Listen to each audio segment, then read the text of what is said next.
Well, thanks for having me, guys, and feel free to stop me at any point through this talk and just ask questions. I think it's more interesting if we all engage in it and sort of learn as we go along. So yeah, thanks for the introduction, Tali. It's really great. Yeah, so I do adults and kids mainly east and south of Sydney, and I do some consulting up in Newcastle, and been asked to come do some here. So maybe who knows? I'll focus most of my talk. Chris is going to talk more about adult deformity stuff, and I'll focus my talk on paediatric stuff that I do, and we'll go from there. So really focus mainly on scoliosis, kyphosis this evening. Go through a bit of the natural history, a bit of how I think about it and how I assess the patients, and then when you guys would think about referring and what investigations to get. So in general, it's much more common than we realise. You know, if we scan everyone, you'd probably see it in up to about 3% of the population. But it's only the really severe curves that we really notice that subsequently get investigated and followed through. There is a big proponent of genetic contribution, and despite all of our understanding of the genetics of it, we still don't know exactly what drives it. You know, interestingly, like even identical twins. And this is the throwback to the twins movie back in the 80s. They're only about 60-70% of them will both have it. So environment definitely has to play a factor, given that they're genetically the same. It's often detected during that big growth spurt that they have as a young teenager, and that's the real key that drives a lot of our treatment and our decision making. And it's often detected a bit later on, and once the curves become more noticeable, that's when we start to pick them up. There used to be a school programs to do the assessments, but there was probably too many false positives. So then too many kids were getting investigated without any real reason. So the natural history, very few of them really require treatment. Only about 1% of all curves require treatment, despite it being a big thing in the population. And very rarely does the curve have any significant impact on health. You know, the curve is there, but your spine is strong. It's just a little bit bent, and that's what I tell parents. Often they're worried about, you know, is it driven by the heavy backpack at school, or is they're doing some sort of they're slouching and posturing is poor, and that's what's driving their scoliosis. But in the end, it's not at all. And I tell them that there's no restriction; they can do whatever they like as far as activity. You know. Now we think about effectively curve size. So curves of 0 to 10 degrees are effectively normal. 10 to 20 degrees being very mild and would require monitoring. 20 to 40 is a moderate size where we consider starting some form of treatment. And the curves that get over about 50 degrees are the ones that we would think about operations for. And it also depends on where. So the majority of curves are in the thoracic spine, and they're the ones that we can tolerate up to 50. The curves that are lower down in the lumbar spine, they're less tolerated, so around 35 for those that we think about treatment. So when I do my assessment, the first sort of thing is to just have a good look at the patient. You're trying to work out, is there any other signs of it being an atypical type of curve? Or, you know, are there any scars or any signs of Marfan's or any sort of neuromuscular disorder? And then you're also looking at the neurological examination, their gait. And often, you probably every once a month, I diagnose a scoliosis. It's actually driven by a leg length discrepancy. Your brain's GPS wants to be in the middle. So if you have a leg length discrepancy, it'll compensate somewhere else, whether they bend their knee or sometimes they develop their own scoliosis. And the easy way to work that out is actually get the patient just sit down, and if the scoliosis goes away, it's probably driven by something below that, because you eliminate the legs. So that's an easy way to sort of sort that out. And so I'm often feeling along the waist and along their pelvis and seeing if there's any waist asymmetry. So the easiest one to work out whether or not there is a scoliosis that's genuine is Adam Ford bend test. A true scoliosis is driven by rotation, and so the rib cage is attached to your spine. So when they bend forward, it becomes really obvious. So here, standing up, she hides her curve really well. But as soon as she bends forward, you see that there's a big prominence on the rib cage on that right side.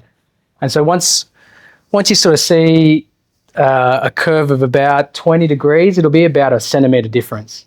And so, I mean, a big portion of patients that I see are worried, worried well. They have a very small curve maybe on an X-ray, and then they're worried about it. And if they're young, say, I don't want to X-ray your kid too often, and your eyes are as good as mine, I just teach them in the office, bend forward and just look across the horizon. If the horizon's level, they probably don't have a true scoliosis.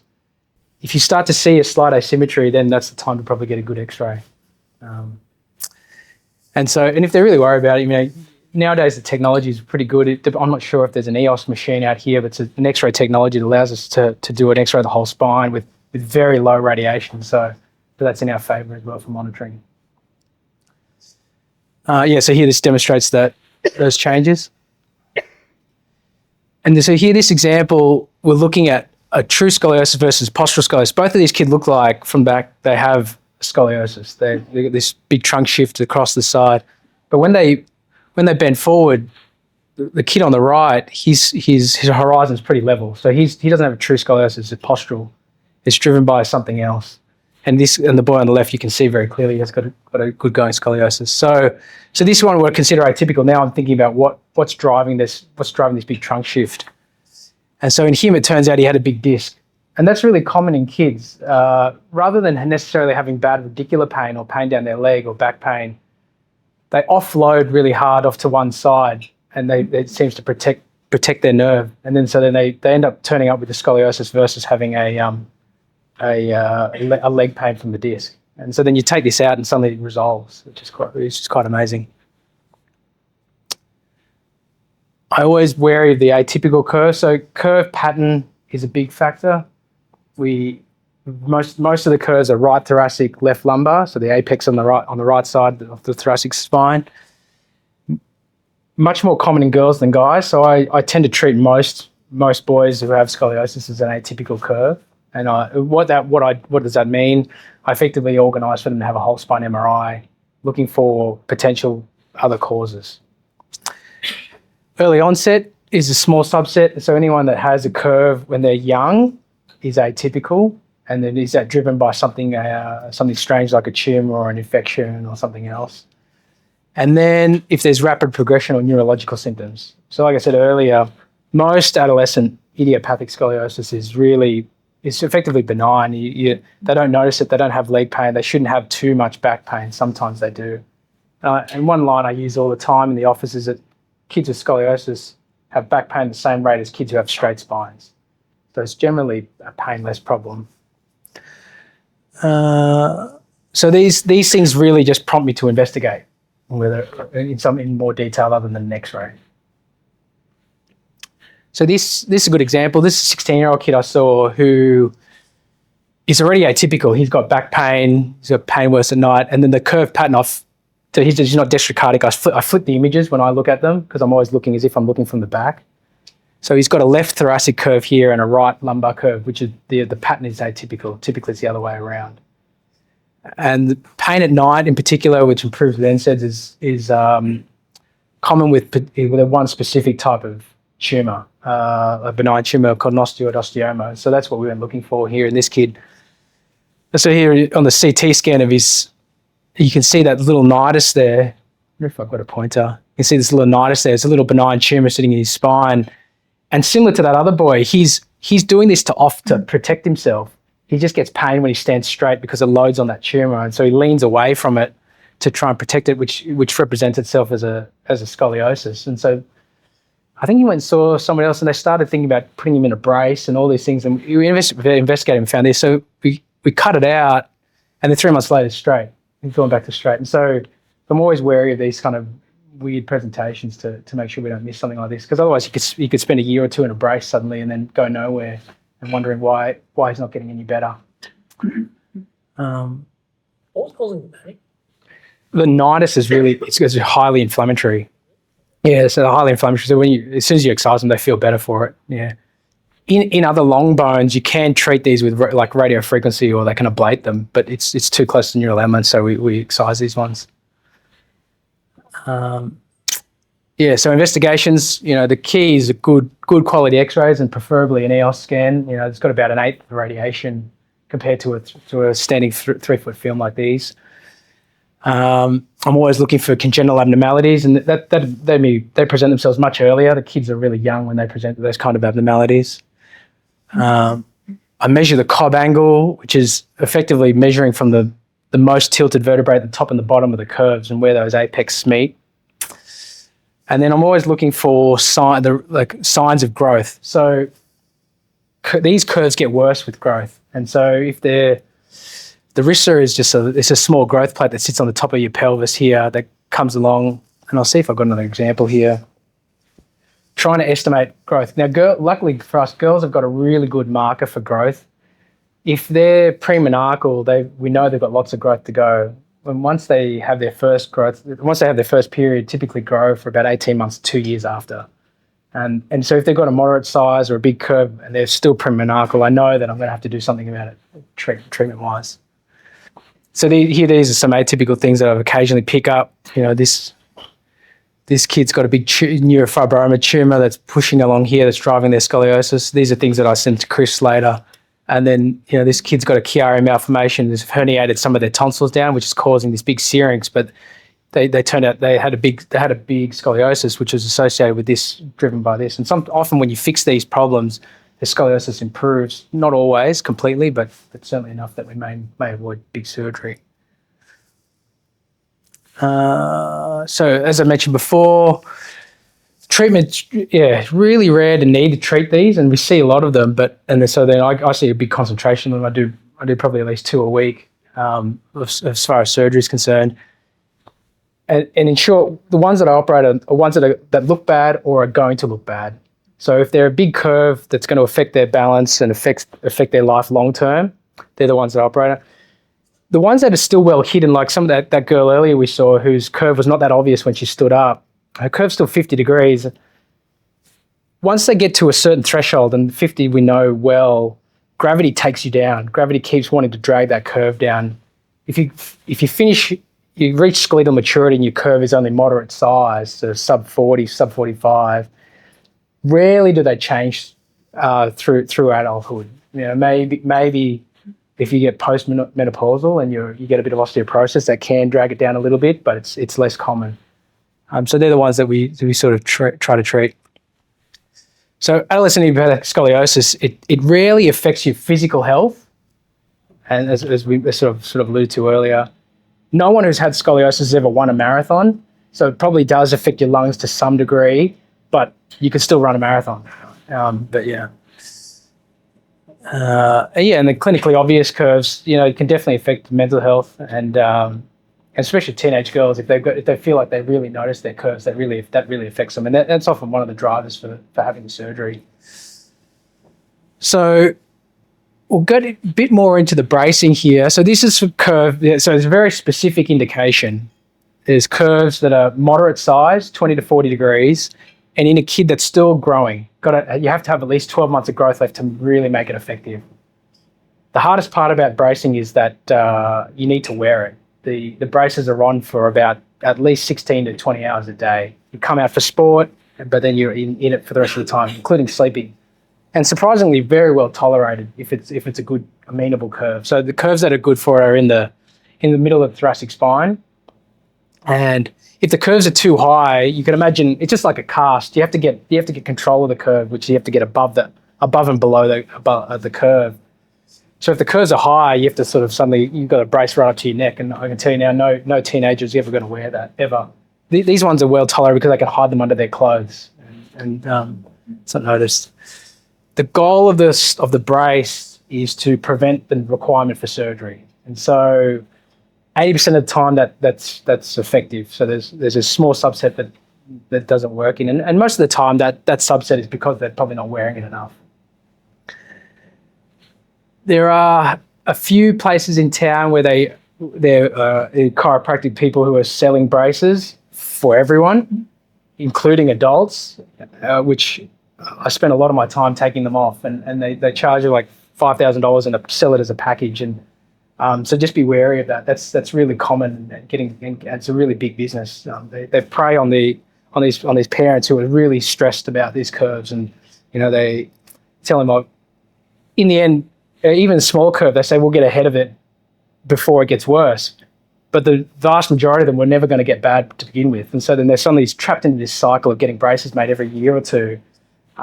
when the curve was never really going to progress. So just, yeah, and even the other day, I took a brace off a lady who was like 70 years old. And like she just had some pain, and then turns out she had scoliosis. She knew about it. They said, we better brace it. I said, you crazy one. And anyway, and she said she couldn't tolerate it. And so it's just madness. Anyway, so just don't mind me. I'm just getting ahead of myself. So surgery, as we mentioned, curves that look bad are going to look bad. And part of my workup for surgery is always to do an MRI, because I'm changing the shape of the spine, which means I'm stretching the spinal cord. And so I need to make sure the spinal cord is going to tolerate that. And invariably, sometimes I do pick up some of these things that we talked about earlier that require treatment before that. So here, again, there's a Chiari malformation here. And if you imagine if I stretch their spinal cord, it's going to get caught in this corner, and suddenly that can cause a big neurological injury. So that's just part of the workup. Always use neuromonitoring during the surgery, so we know if the spinal cord doesn't tolerate being stretched out, we can stop. And I'm always telling the families that the goal of this surgery is to stop this curve getting worse. And in the old days, the technology would only allow us to lock the curve in where it was. So if it was 50 going in, it would stay 50 coming out. But nowadays, we have all these different techniques that allow us to stretch these out, and we can make them look quite good as well. So like this is a kid we did a few months ago, big curve across this space, and that's kind of what it comes out looking like. And they don't always look that great, but they're nice and well balanced. And you substitute their big curve with just one long scar in the back, and by about 6 months they go back to do whatever they want, sort of sports wise. They take about a month off school. And, most of their sports stuff they can start reintroducing around the 2-3 month mark. And so there's definitely lots of different ways to do the surgery. Sometimes in the lower curves, I work hard to try and preserve as much of the lumbar spine as possible. This is where the mobility of your spine comes from.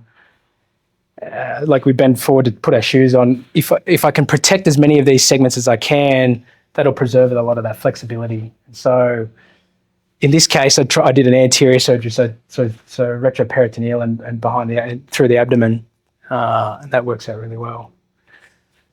All right, I'll move on to kyphosis quickly. So this is, classic Hunchback of Notre Dame, and he probably had bad kyphosis in the end. Is probably what we've written about. And so this is this one can be postural. Teenage kids slumping forward. They can look like they have a postural kyphosis. But the structural ones, or the Schwimmer's kyphosis, they have a really focal gibbous on their back, and that's where the growth of the spine hasn't become asymmetric. It grows more at the back than it has at the front, which causes these really focal curves at the back, and they get this really prominent, really obvious apex. More common in guys than girls, and there's a big range of normal. Classically we say normal is around 20 to 40 degrees, but it's well tolerated above that. Once you start getting a curve over 45 with serial wedging, then you sort of think that it's going to be Schwimmer's kyphosis. And where it lives matters as well. The thoracolumbar ones are not as well tolerated, so the lower down the apex is, the worse it's tolerated. And why they happen, we just don't really know. Again, there's a big factor is genetic, and it's probably autosomal dominant, but environment definitely plays a factor as well. So here, this girl here, standing up, she doesn't look too bad, but here when she bends forward, you can see this really big focal gibbous across there, and they get very self-conscious about that curve, especially when they bend forward. It's not dangerous to you. This is almost like I'm doing cosmetic surgery, but it does affect them, and they have some form of restrictive disease for sure, restrictive lung disease for sure. So they can get a bit of a dull backache. They have tight hamstrings because they're compensating through their legs for that curve, trying to maintain horizontal gaze. And there's a big proportion that are associated with other deformities, particularly spondylolisthesis at the bottom end of the spine. So here, these are the X-ray changes we're talking about here. So for whatever reason, this section of the spine decides to grow relative to this one. And so they get this serial wedging across multiple segments, and that's the diagnostic criteria. But if the kid has a really curved back with a gibbous, you'd probably treat it. The treatment would be the same. So the natural history is that they are generally benign. They don't tend to cause too much trouble physically, but as they get bigger again, the gravity can take you down. They can get worse through their lifetime. So they're the ones that we'll treat. The treatment options, physiotherapy, you want to make them strong as possible. You can try to brace these. The ones that are sort of moderate size, so around 40 to 60 degrees, you can brace. Again, the same thing applies with the adolescent idiopathics. They have to have growth remaining to work, and they have to wear the brace for a long time, 16 to 20 hours a day. And then the ones that are sort of fail the brace or they get really big, so over 70, sort of 80 degrees, they're the ones that I tend to operate on. So here, this is what the bracing kind of looks like. And again, so here you see, I can tell you now, no kid has ever, unless you really hate them, you put them in a Milwaukee brace where you have to control the curve right up high around the neck. The Jewett brace is pretty well tolerated, and this kid will have a curve sort of lower down, and that's really well managed. And this is kind of what the surgery looks like. And it's again big curve, and a long cut down the back. And I use a lot of sublaminar bands here. I don't use too many screws to this space, and I use these bands that hook around the base of the spine and then pull it up and then straighten them through that space. And that, again, it's kids heal so much better from spine surgery than adults. They just tolerate. This kid spent about 5-6 days in hospital, and then was back at school about 4 or 5 weeks, and they just sort of get on with it, which is really nice. Adults just languish and sit in rehab for months and you're wondering what I've done. But yeah, so this is her. This is this same girl pre and post op, and so she's quite pleased with that. You'll see she's a lot skinnier, and I do warn parents their body chews up huge amounts of energy to heal this, and so they lose a ton of muscle mass, and so that's really important post op to manage as well. Like keep the calories up and to work hard on getting their protein in. And it takes them a good 6 months to sort of build their strength back up for normal sports and things again. I'll very briefly touch on neuromuscular scoliosis. So this is a very specific subset of patients, a small group, and they effectively have some sort of neurological disorder that's either in the nerves or in the muscles that causes the imbalance. So for whatever reason, and so they seem to favour one side or the other, the muscles just decide to not function, and so then they end up losing tone and they just tilt over time. And if you or I just sat around like this for months or years at a time, we would eventually become fixed in that space. So it's like I tell patients all the time, like don't sleep in a lazy boy, because you'll end up just being curved. You just if you sleep and eat and live in your lazy boy, you just end up being like that, in that shape. And that's what happens to these guys. So the common ones are cerebral palsy or spina bifida and SMA and or spinal cord injury, of course, as well. And they just get this really low tone, and they get fixed. They get these fixed curves, and so they can be pretty ugly. And you think often the treatment for these is really for the carer. It's difficult to manage a kid who's constantly off to the left or to the right. Just transferring them from bed to chair. Eating is hard when your head's off to the left. Is a big problem. Or just sitting in, or just getting comfortable in a chair. They can get. One of the biggest things I do the surgery for is they get pressure areas in this corner, or they get pressure areas or infections in this patch of the skin. And so as opposed to like the other kids where you're trying to like make them look good and function well, these kids I'm often trying to do surgery to help their parents more than anything else. This kid doesn't care how he looks or sits, but he might have some pain from this, but really it's just to help the parents out. And the similar thing applies. They worsen with growth. And they worsen with time and with the disease. Notoriously, and chest infection, that's a big factor. Recurrent chest infection is a good reason to do this surgery as well. Traditionally, this surgery is pretty dangerous. They're often really small and malnourished kids. There's like 20 kilos, even though they're 15 years old, and they're tiny. Partly why I've got a really good team at the Sydney Kids, particularly in both public and adult, and they deal with these sort of patients all the time, which is nice. And so they've got a really regular sort of system for it. And so this is the kind of traditional surgery, similar to what we showed before. There's long constructs with a big cut in the back, and because they're small, even if you lose only a few hundred mils of blood, that's ends up being 10-20% of their blood volume. So it's a big thing. Fortunately, in the last sort of 5 years, we've developed the French have come up with a sort of a different system called a bipolar, not anything similar to the mental health disease, but so I create a system where I bolt at the very bottom, and I have a series of hooks at the top, and I don't have to open through the middle at all. And it's taken that operation, which this takes 5-6 hours, a lot of blood loss. We did this case in maybe 3 hours, 200 mils of blood loss. It's just such a benefit now, and it's opened the door to a lot of kids who I would say I can't help you. It's just not safe to do something to, and so that's made a big difference in our practice over the last for 5 years, which is nice. And again, here the goal. I'm not even trying to make his curve look spectacular, and it still doesn't. It's certainly a lot better than this. But he just sits straight. He just sits better in his chair, and the parents are very happy for that. So there's a lot of stuff out there, scoliosis, and these are the things that I direct both my registrars and parents to as well. So SRS.org, sort of an international group that do a lot of scoliosis research, and it's reliable. And scoliosisaustralia.org is pretty good as well. Thank you.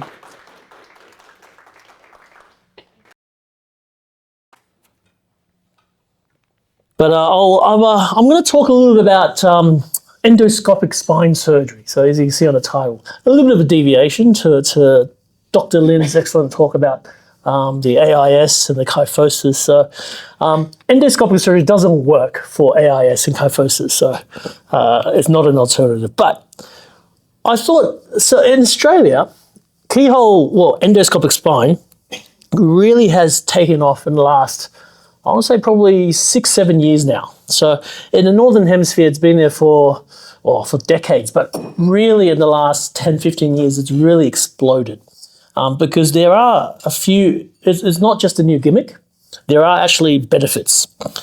But a little background, so endoscopic surgery has actually been around for ages. So you've all heard of laparoscopic surgery. So in the brain, so the one up here, that's inside the ventricle, that's inside the brain. So we put cameras in there to take out tumors or cysts or to poke holes and make passages. Here, which Dr. Patrick Lim will be very familiar with, that's a knee. And that's endoscopic surgery in the knee. This is endoscopic surgery or laparoscopic surgery in the abdomen. This is actually a cute case, 8-month-old baby who I shunted. That's the shunt actually going in to the testicle. So he had a huge hydrocele, which I took out with Dylan, one of my general pediatric surgeons, so because shunt tubing can migrate. So laparoscopic, and this is picking the nose, as I call it. So there's a endoscopic pituitary surgery, which I do with the ENT surgery. It looks really bloody. Yeah, but that's, the Egyptians did this 5,000 years ago. So that's how they used to take the brain out. So endoscopic surgery is not anything new. So why hasn't been done in the spine? So there's a few, first of all, the advantages. So smaller incisions, obviously less tissue trauma, which is very good.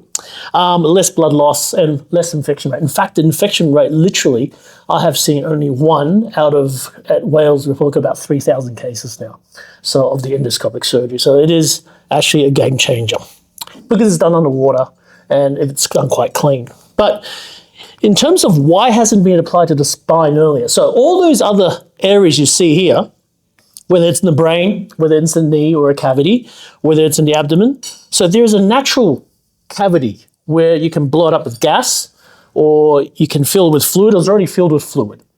So in the spine, there's no corridor like that. So in the spine, as you'll see, you saw earlier, so in terms of what you have bone, then you have muscle. But there is no natural fluid-filled space. And there's not really a natural corridor that you can get down to. So we have to create that space and create that bubble. So that's probably one of the barriers. And then also technology was also a thing. In terms of the background of how it all started for my journey, so this is about 2019, 2020. So just around COVID area. And my first ever endoscopic spine experience, which is out at Norwest, which is the other place that they do it as well. I was there with one of my colleagues. So one of my other colleagues had just come back from America. He was very excited. Oh, I've done 50 cases overseas in Florida, Miami, with this big neurosurgeon there, and he said, let's try some endoscopic surgery. So a group of us, we gathered around, and it was a simple discectomy procedure, which normally takes about 20 minutes, right, Patrick? And this is the screen which I stared at for about 2 hours. Okay, it was just red.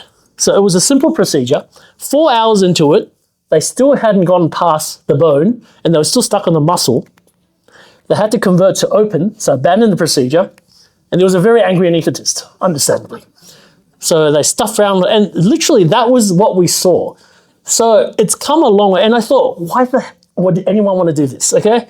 And I laughed and said, I'm never going to do this, and here I am. But in terms of the advantages, so this is the view that we see here. So that's down into the disc space. You can see the disc, that's a working channel. So that's me just teasing the disc out, sort of toothpasting it out. So like a lot of the advantages with optics. So with the endoscopic surgery, you're right there at where the pathology is. Instead of using a microscope, we're looking far away, even with 10 times magnification. So the lighting makes a big difference. The magnification makes a big difference. And you can get to hard to reach places, so which we'll see later on, classically, which you can't get to through natural corridors, just because of distance and just because of the things and structures in the way. In terms of, okay, so this is a case I did over 2 years ago now. So which one's this one? This is probably the L5S1. So this lady, I think she was the Wollongong lady. So she come to see me, and she had quite severe left lower limb L5 radiculopathy. So she'd sustained a fall earlier in the year and had a humeral fracture, and that was treated, did well from that. But subsequently, she had a lot of ongoing pain down the left leg. I think it was an L5 distribution. That's her background. So gourd, osteoporosis, gout, prednisone, not the best specimen. And she'd previously tried cortisone injection into that nerve with success. So I think she went and had another injection and it didn't work. But this is her MRI. So this is the sagittal one you can see here. And what we're looking at is this is where the nerves are coming out through the foramen on the side. And you can see at the L5S1 level, so this is a nerve. This is a T1 surrounded by fat. These nerves are nice and free. That one, you can't see the nerve, and you can see there is severe compression. This is the axial. So the right-hand side is nice and free. That's the right L5 nerve. Here, you can't even see. You can see it's very, very narrow. So failed conservative management. The surgeon that she saw in Wollongong gave her the options, once again, of fusion, which is classically how a lot of these would have been treated, diaphragmal stenosis, especially L5S1. He did give her the option of a decompression, which he said was not going to be successful. And once again, that comes down to reach. So you can see if the pathology is here, and classically how we approach the spine down here, it's very hard to get out here because that is a joint, and that joint is in the way. So you can say, well, why don't you remove the joint? You can, but then technically you can destabilize the spine, because what holds the spine together are these two joints, the two facet joints in the back, and the disc, along with the ligaments. So hence the discussion about a fusion. She didn't want a fusion. So she underwent, and this is just to accentuate why this pathology is very difficult to treat, because the nerve is trapped and stenosed underneath the actual joint.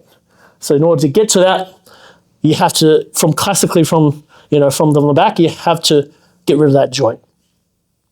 So this is what the surgeon told her. Couldn't get to it, needs plates and screws, blah, blah, blah. But she didn't want that. So he did a decompression, and of course she woke up and she was none the better.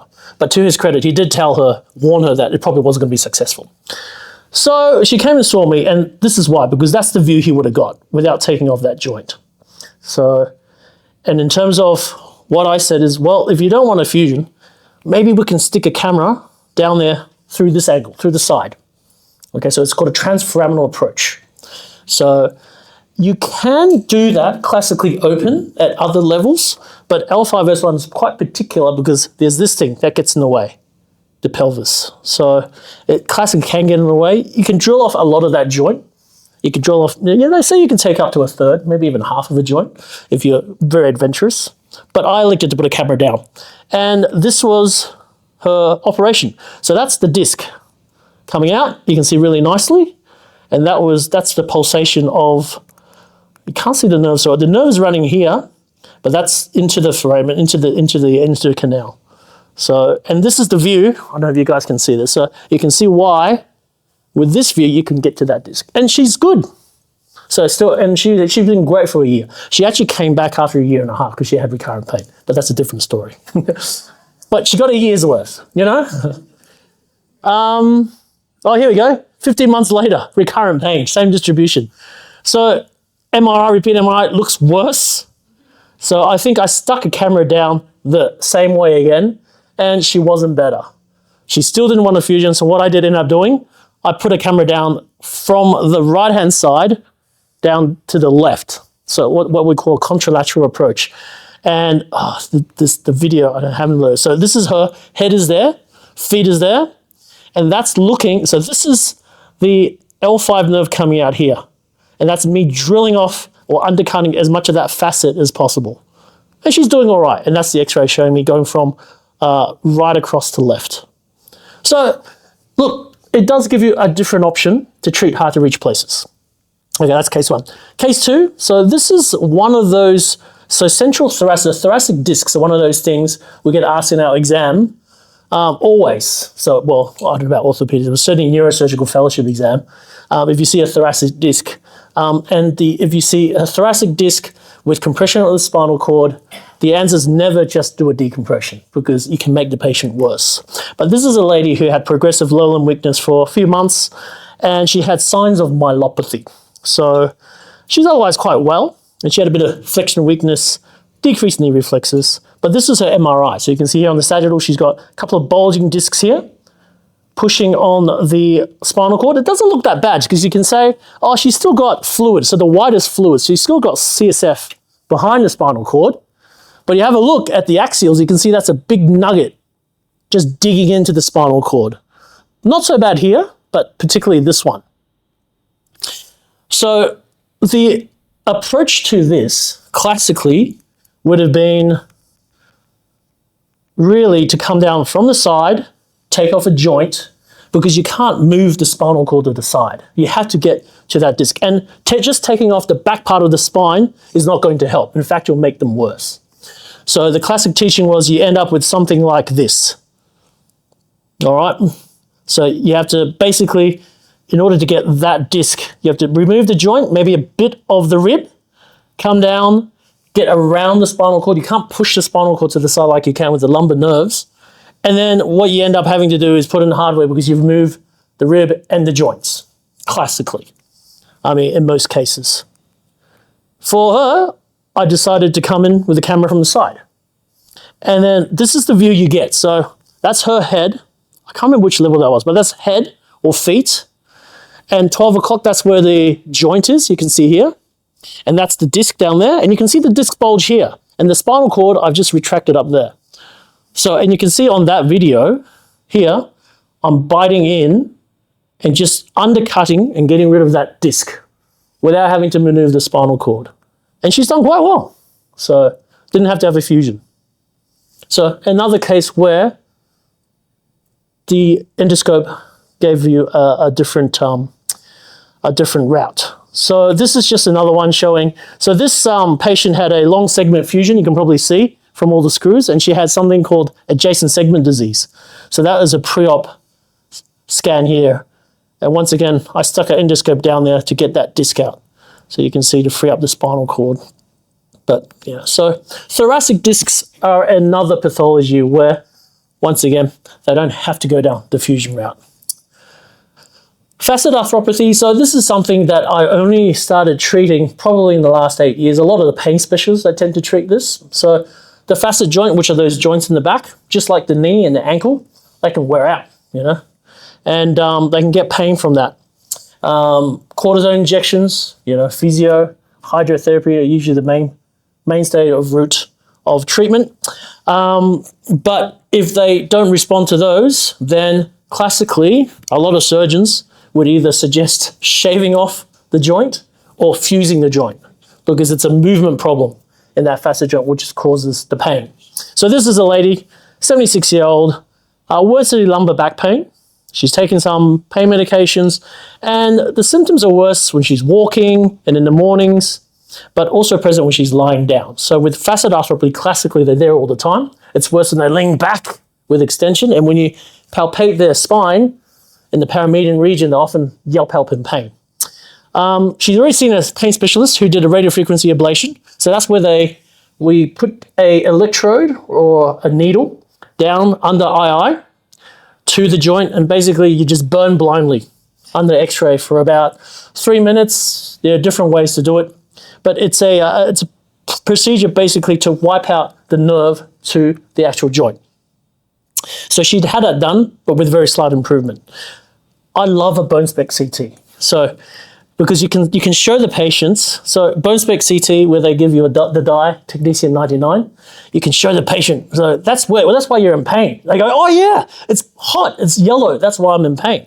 But it also shows quite targeted pathology and inflammation. So she had this bone spec CT, and she was recommended fusion, I think, by one of my colleagues. But what I did is I went down, and this is on the left-hand side, or sorry, this is on the right-hand side. So that's the head up there, that's the feet, and that's the nerve there. So that's what we call the medial branch from the dorsal rami. So that's the actual joint itself, and that's what we call the TP going out here, which is the transverse process. So you can actually see the nerve about 60 to 70% of the time with this open procedure, whereas when you do it just percutaneously with X-ray, you're burning blindly. And that's actually worked quite well. And recently, so I've done one, I think one of my colleagues, he's done another one, C12. So this is up high in the neck between the first and second. So C12 arthropathy, classically is a very hairy place to get to because there is a big red throbbing artery called the vertebral artery you don't want to hit. And then there's a plexus of veins. So this guy had what he called the hangover from hell, 79, didn't want a fusion, multiple injections, multiple RFs into the subaxial spine, didn't work. So I said, look, well, I'll give this a crack. And that's the head up here, that's the feet, but that's the C2, what we call the C2 body. And what I did was I crept along that C2, the X-ray doesn't project very well. And in the depths, I don't have a good picture, but there's the C2 nerve there. So, and what I did was I basically I burned that C2 nerve, tickled it back a bit, yeah. And look, he said he's about 50% better in that area. He's still got pain in the rest of the spine, but I'm not touching him. So, but that was, so this is probably, we've done 2 of these. So I've done one, and my colleague, Dr. Ravemom, he's done the other. So I don't think it's being done at all in Australia. Anyway, so those are some of the pathology which you can consider instead of jumping in to do a fusion, which a lot of surgeons in the past have done. And the reason for a fusion is basically to immobilize that part, you know.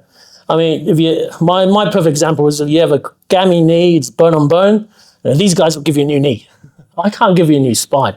So what we do is stop the spine moving. But that, you know, fusion classically has been given quite a bad name. It's not as bad as it is nowadays, but if you can get away without doing it, great. But there's always a role for each thing. And the endoscopic sort of trend has taken up. There is, once again, a benefit and risk balance. So at some point, for certain pathologies, the endoscopic is not going to be beneficial, according to the risk. And there is quite a steep learning curve. So the data is all out there. And at the moment, more and more people are learning it because they are seeing the benefits. At Wales, I think we've done the most in Australia. Norway comes second to that. But we're probably one of the places in Australia, not just in New South Wales, that we do a couple of thousand now. So I think we're up to about 3.5 or something. And there's a few of us that do that at Prince Hall's Private. These are all the surgeons which I've proctored. So you can see some are old, Mark Sheridan there. Some are young, so even Chris Lynn, so Western Australia, Melbourne, St George, Newcastle. So Richard Parkinson, so he's a lot of my senior, Michael Donnellan. So they're all learning. So you've got people from all different sorts of generations wanting to learn. Just because there is a clear benefit. That's Saeed Cohen there. So he's about 55. But yeah, so for those 3 cases, look, the outcomes have been favorable so far. Whether they will end up needing further intervention, I don't know. I don't have a crystal ball. But in the meantime, I bought them some time. And if patients are adamant they don't want something, you can't force them to have it. You can always talk people into doing something eventually. But if there is a lesser risk option, it's not unreasonable and fair. Just because I have endoscopy, it's not for everybody. It's not for every pathology. You can't use a hammer and make everything a nail. I think that's all I'm going to say. Thank you.